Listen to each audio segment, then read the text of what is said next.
और आगे बढ़ते हैं, अब बात करते हैं महाराष्ट्र की। आखिर महाराष्ट्र का नया सीएम कौन होगा? क्या पुराने चेहरे पर भरोसा जताया जाएगा या फिर बीजेपी गठबंधन महाराष्ट्र में एक नए चेहरे को मौका देगा? महाराष्ट्र में नई सरकार की शक्ल सूरत क्या होगी? इस रिपोर्ट के जरिए महाराष्ट्र की सियासत से जुड़े तमाम सवालों के जवाब जानने की कोशिश करते हैं।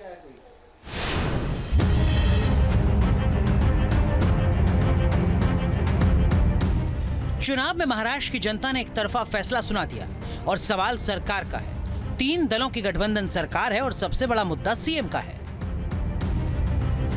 महाराष्ट्र का नया सीएम कौन होगा? एकनाथ शिंदे महाराष्ट्र के सीएम हैं, लेकिन इस बार उनका सितारा बुलंद होगा, इसकी संभावना फिलहाल कम ही लगती है। बीजेपी ने शिंदे को मुख्यमंत्री तब बनाया था जब उन्होंने शिवसेना में उद्धव ठाकरे से बगावत की थी। उन्हें इसी बगावत का इनाम मिला था, लेकिन अब हालात बदल चुके हैं। लेकिन लगता है शिंदे अभी भी संघर्ष जारी रखना चाहते हैं। इस सेल्फी के जरिए शिंदे खुद को लाडकी बहन योजना का झंडा बरदार बताकर सीएम की रेस में बने रहने का संकेत दे रहे हैं। एकनाथ शिंदे की पार्टी के नेता भी बार बार लाडकी योजना का जिक्र कर रहे हैं। लेकिन सवाल है कि महाराष्ट्र में चुनावी नतीजों की आंधी में शिंदे के उत्साही कार्यकर्ता के दावे ठहर पाएंगे या नहीं। वैसे इस बार महाराष्ट्र का चुनाव इसलिए अहम था क्योंकि किसी भी गठबंधन या दल ने चुनाव के दौरान मुख्यमंत्री चेहरे की घोषणा नहीं की थी। शायद इसके पीछे पार्टियों की ये रणनीति रही हो कि सीटों की संख्या के हिसाब से वो मुख्यमंत्री पद पर दावा कर सके। अब चूंकि बीजेपी इस रेस में सबसे आगे है, लिहाजा बीजेपी के सीएम चेहरे की चर्चा जोर शोर से हो रही है। सवाल है कि क्या बीजेपी आलाकमान सीएम के रूप में देवेंद्र फडणवीस पर फिर भरोसा जताएगा? मुंबई में बीजेपी कार्यालय में कार्यकर्ताओं का जोश चरम पर है। जय श्री राम, भारत माता की जय के नारों की गूंज सुनाई दे रही है।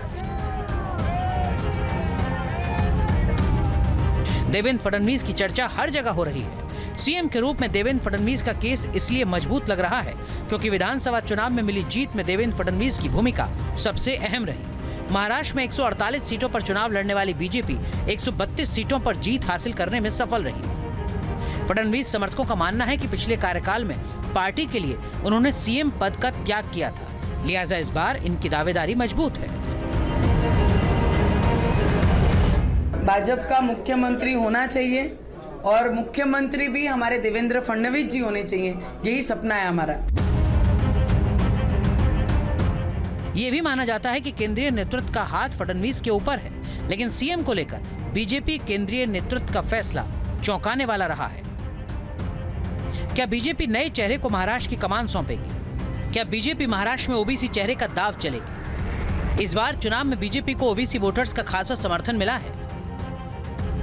देवेंद्र फडणवीस विदर्भ का ब्राह्मण चेहरा है। महाराष्ट्र में सीएम को लेकर अटकलों का बाजार गर्म है। महाराष्ट्र की सियासत में बेहद अहम किरदार अजीत पवार भी है। भले ही महायुति में सबसे कम सीट अजीत पवार की पार्टी को मिली हो, लेकिन पार्टी के नेता अजीत दादा को सीएम बनते देखना चाहते हैं। महाराष्ट्र में जितने भी हमारे राष्ट्रवादी के जो कार्यकर्ता हैं, जो नेता हैं, उनकी सबकी इच्छा है कि दादा अगर मुख्यमंत्री बन जाए तो ये महाराष्ट्र को एक अच्छी दिशा मिलेगी, अच्छा काम ये महाराष्ट्र में हो जाएगा और दादा में भी वो काम करने की क्षमता है और अच्छा काम दादा कर सकते हैं।